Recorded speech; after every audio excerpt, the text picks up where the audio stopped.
The org chart is a way to start visualizing what kind of roles we need in the company to become this sustainable company. It's like good enough, so you gotta be great, and I'ma do whatever it takes. Doing what I love in life, and I'll pay the price, and not stopping even if the shit kills me, even if it kills me.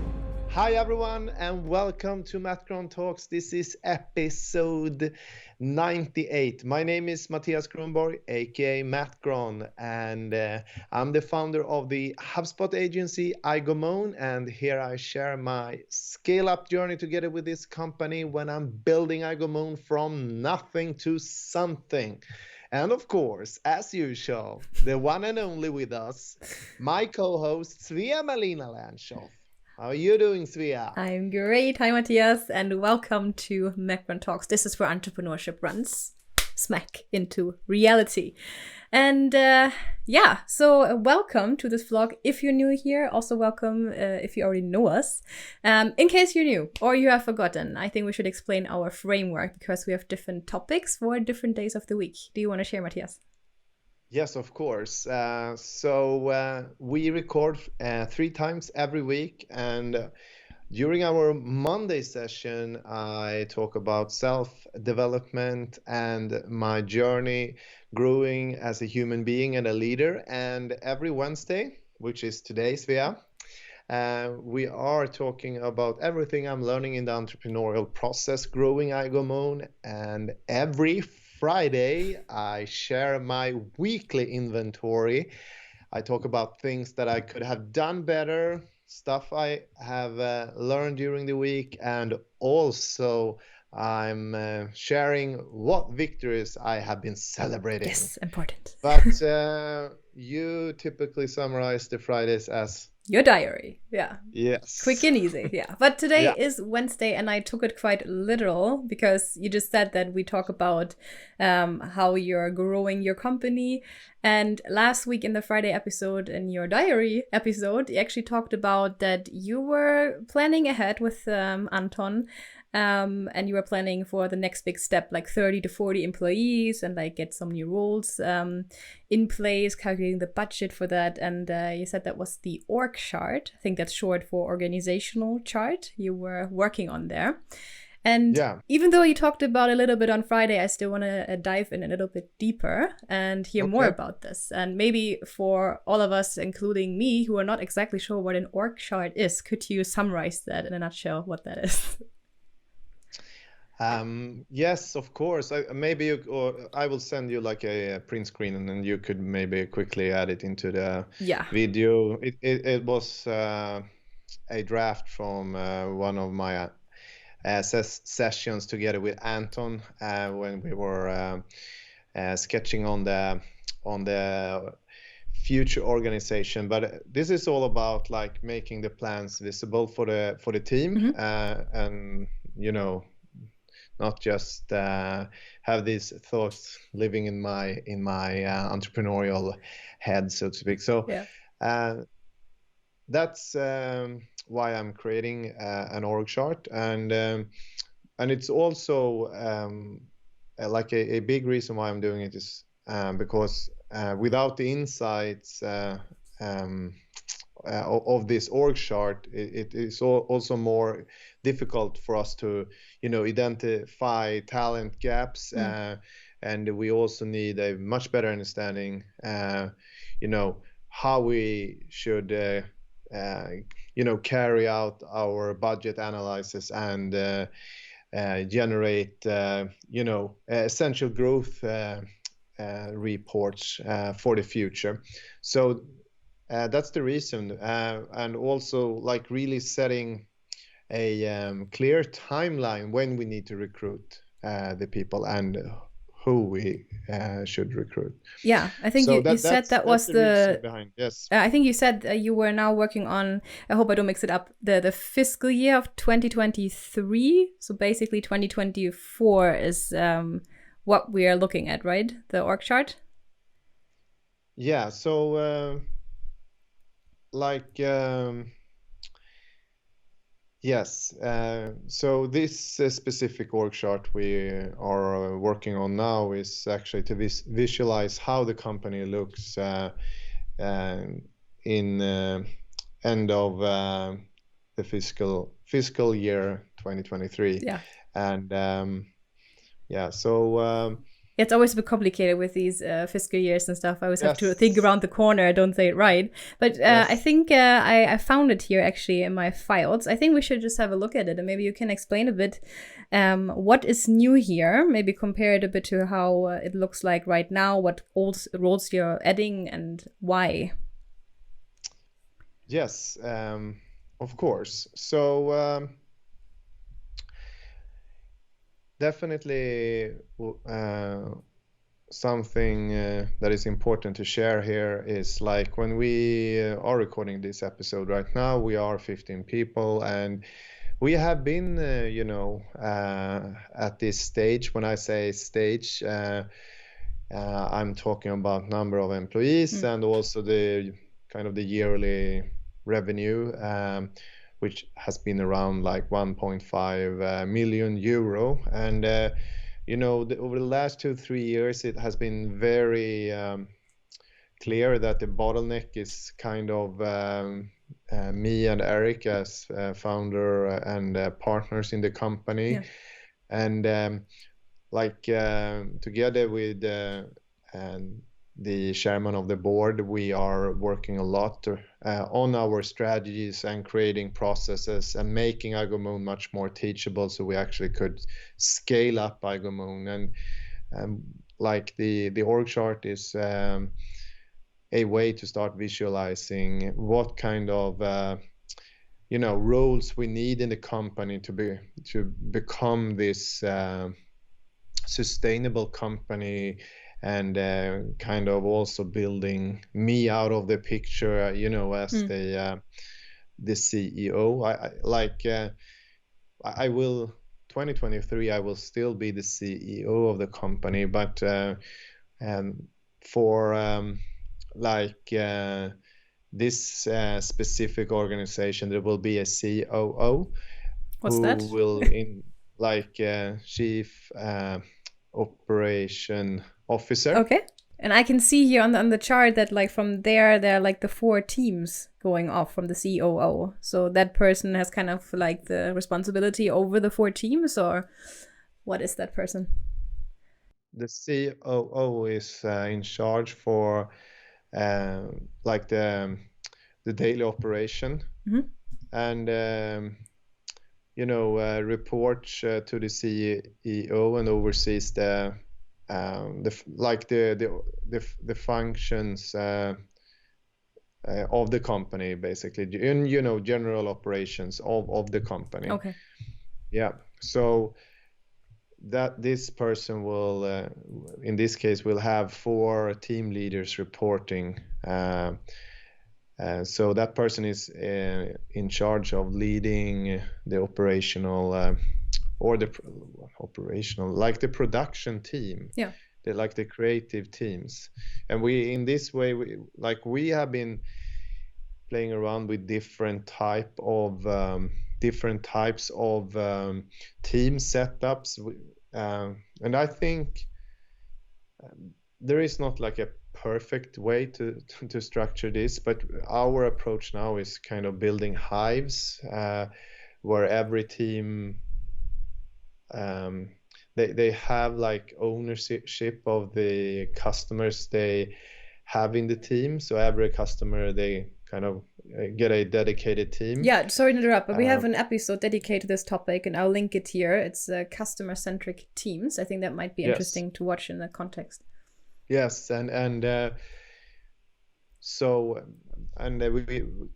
we have been moving over to customer-centric teams. Before we had much more, they were focused around like their expertise, like a design team, content team, dev team.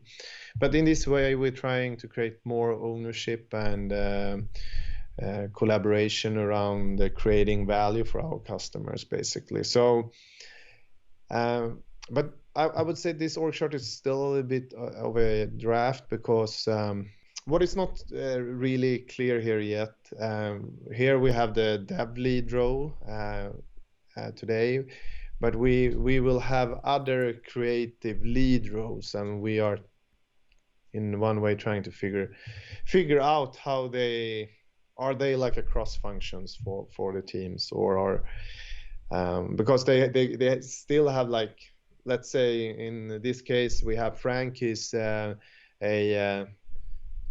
dev lead, but he is also a part of the team, so to speak. Yeah. When he's doing customer work or client work, he is part of a team. So, but yeah. So Yeah. what I think is super interesting here is actually that I have been talking about our goal to like branch out in South Africa and Cape Town, and we are the plan is to set up a team in South Africa, and then there will be a team leader there reporting to the COO. Oh, wait a second. Are we talking about 2024? Is it that soon, or is that further in the future?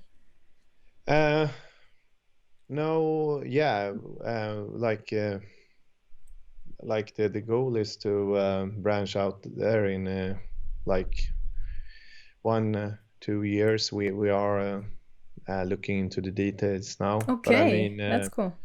But in this case, in this org chart we have in front of us now, we definitely have a team in Cape Town for sure. Okay, yeah, I see. Now you have in this chart here you have 4 different teams. How many do we have right now?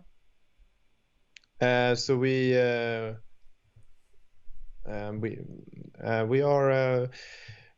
have people for 2 teams, but we lack a team leader because the team leader didn't want to be a team leader anymore. He just wanted to be a developer. So one of the roles we are looking for right now is a team leader. So a little bit hard to not a clear answer to your question, but we. So yeah, you have about 2 teams right now. 1.5 teams. Okay, yeah, that's a good answer. I'm just looking. So we have 2 teams, but we lack we lack a team leader. Yeah. And I'm just looking at this and trying to process everything what I see here. Can you maybe talk about what roles are new here? Is there anything that is completely new to this chart?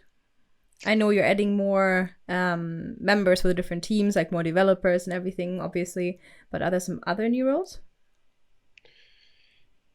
Right now we have a job ad out there for the HR roles. We are recruiting that one now. And is this someone going to be permanently at iGoMoon? Because I know you Yes. talked about maybe outsourcing that to someone. So you're going to get someone. So we will stop outsourcing and make it a full-time role here at iGoMoon. That's great. So yeah, and probably also really important if you want to grow, right? He said like the HR work is really underestimated right now by you. It's really underestimated, and also like first all the time it takes to recruit and actually work with sourcing and talent acquisitions, staying in touch with talents, and also potential schools that could be very interesting for us, teaching on all these interesting areas of expertise that we're kind of trying to fill the gaps with. So yeah, that sounds that's interesting. a part of the problem, but also, when you are not trying to recruit people in the HR position, there's a lot of HR work to do. Like it could be, right now I'm also working on a policy document. It doesn't sound fun, like a playbook document for guidelines around remote work. Okay. And can talk more about that in the next episode. But like when you are 5-10 people, you don't need guidelines.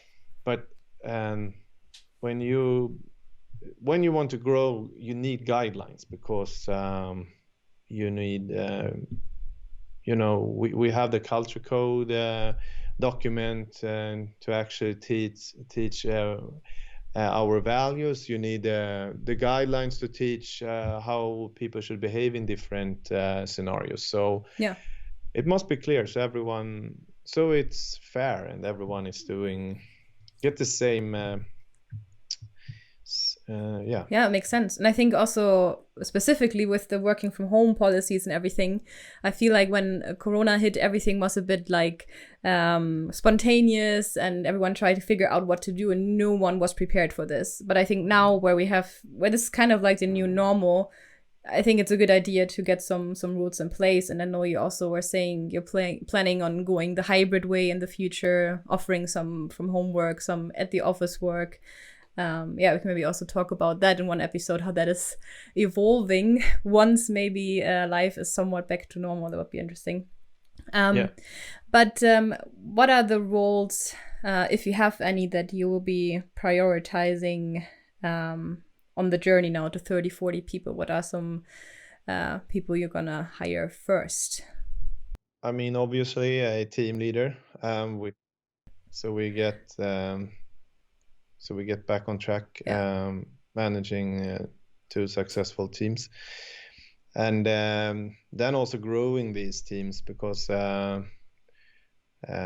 right now, every team is about 5 people, and I think you could be somewhere between 5 and 8 people in these teams, and. But I think, you also asked about the HR person. I really think that is a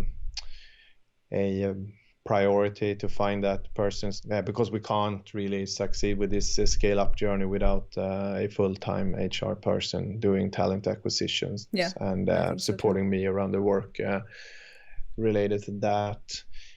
And but you asked something that we never really finished up. You said, is there any roles here that is new or something? And so the HR role is of course new, but you only have one HR person, but there is like a CRM specialist in each team here. Oh yeah, I see. So that's probably the new role basically. And I mean, all the other roles we already, it's more about finding more of them. More people, right? I understand. How often do you do these org charts? Do you do that every 2 years, every 5 years, or whenever it's necessary? No, I mean, I don't know. I have been drawing org charts for sure, but I mean, this was the first time I draw an org chart like this and also created a timeline. We are not looking at the timeline, but we also did like a timeline for all the recruitments. Yeah, when to hire which person for the budget, right? Yeah, when to hire which person. And then we also set a budget, so created a report so we can take that to the board and keep track on how we are doing on the recruitment goals. So that was basically the idea here. Yeah, but I think that is probably also fun to envision how it's gonna look like in the future. Maybe we should, like in 2 years from now, we're still maybe doing this vlog, look at this, what you predicted, and see how it actually looks like. I think that would be a very fun thing to do. All right. Yes. But I think that's it for the org chart now. I think we have some general information, and I think it's interesting to look at that to understand what you're talking about. And I hope you're gonna find an HR person soon, and obviously all the other ones. But like you said, I think the HR person is really someone you need to help iGoMoon out at the moment and find the right people. Yes, for sure. All right. Then thank you for this episode. And next episode is the Friday one coming up. So the diary. Yeah. All right. Yes, the weekly inventory. And see you on Friday. Thank you. And See you in the next one, and please hit the bell and subscribe or leave a comment. Yes. It would really make our day. So absolutely. thank you. Bye bye. See you next one.